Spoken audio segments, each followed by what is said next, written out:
What's up? It's your boy Wavy, and I'm gonna discuss what's the best touring bike you can buy. I'm gonna break it down in categories: the best touring bike for the highway, the best touring bike for the curves, the most luxurious touring bike, and then I'm gonna do the best overall. Which bike hits every single category, and just the best balanced bike for touring.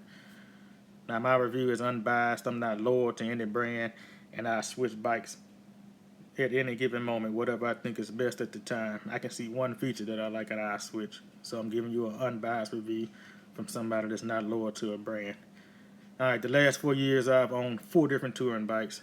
My first one is the one you see, it's the 2015 Gold Wing F6B. Great performance bike. You can ride it all day long, zero pain, handles good.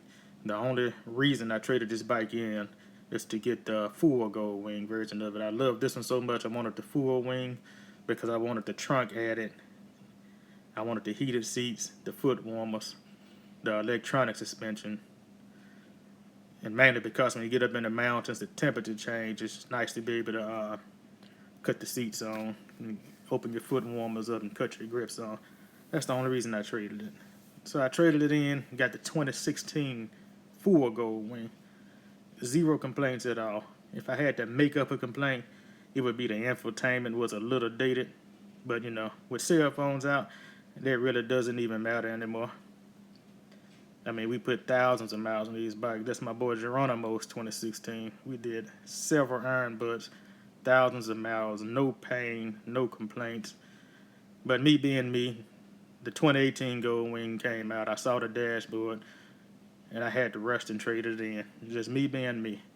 Alright, I instantly lost storage space. Lost a lot of wind protection, a lot of rain protection. Sitting on top of the bike rather than inside of the bike. That was a big deal for me. It may not be the sun, but that was a big deal to me. I don't like sitting on top of the bike instead of inside of it. Had a couple of other problems, but overall, it's a nice bike, but it just wasn't for me. So I traded it in and said, you know what, I'm going to try this American thing. And I wanted the biggest bike that I can buy, and that was the Indian Roadmaster. And I currently still have this one. It is a big bike, a big beast. When I sit on it, well over 1,000 pounds. And my boy Tia, he decided, you know what, I'm going to try American too. He got the Road Glider Ultra Limited. And so I use his review for the video purposes. His bike didn't last long. He kept it 2 months.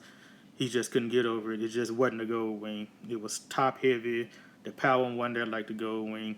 And he just didn't like it, so he traded it. Alright, so the best bike on the highway, the best highway touring bike, I'm going to give it to my Indian Roadmaster. The air ride suspension, you just can't beat it. The fairing is big. It blocks all of the wind, blocks all of the rain. What else? Just everything about it on the highway. It owns the highway. But when you get off the highway, that's when the 1,000 pound shows itself. It doesn't lay in the curves like the gold wing. You have to work this one in the curves. On the parking lot, you have to bring your twist game on parking lots. It's unforgiving. That 1,000 pounds, one mistake, you are going down. But on the highway, it owns the highway. I just can't take that away. The navigation, it is spot on. It's actually usable. Alright, so let's talk about the best touring bike for curves and twists. Hands down, the 2018 Plus Gold Wing. I mean, this thing handles like a crotch rocket in the curves. I took it to the Dragon, and I was keeping up with the crotch rockets. They were looking back, trying to figure out how was I keeping up. The power is there. You can lean it to the ground. You can put it in sport mode. It's just flawless. Alright, the most luxurious touring bike. Got to give it to the Roadmaster. Just the navigation, the infotainment, the motorized screen, and the seat. You can't get a better seat on a bike unless you go aftermarket. Real leather seats. It's just everything about it. The air ride, heated seats, heated grips. I mean, you just can't beat it. So let's talk about the best overall when you combine every category. I'm going to have to give it to the previous model Gold Wing and F6B. You just cannot. This bike performs flawlessly in every category combined. It has the power everywhere you need it. The engine is sitting low, so the bike is well balanced. You can lay it in the curve and just hold it there, no hands. wind protection, you got your rain protection, heated seats, heated grips, you got your storage space, no engine heat, and that stuff is a big deal. Like you going through the desert, no engine heat.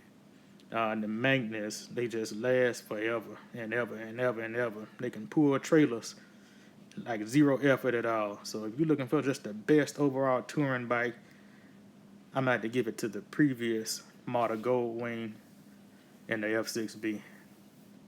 I mean, they last forever. 100,000 miles is nothing on this bike. It's just like 100,000 miles on the car. So that'll be the end of my review. So like I said, if you're looking for the best touring bike overall, the previous Gold Wing.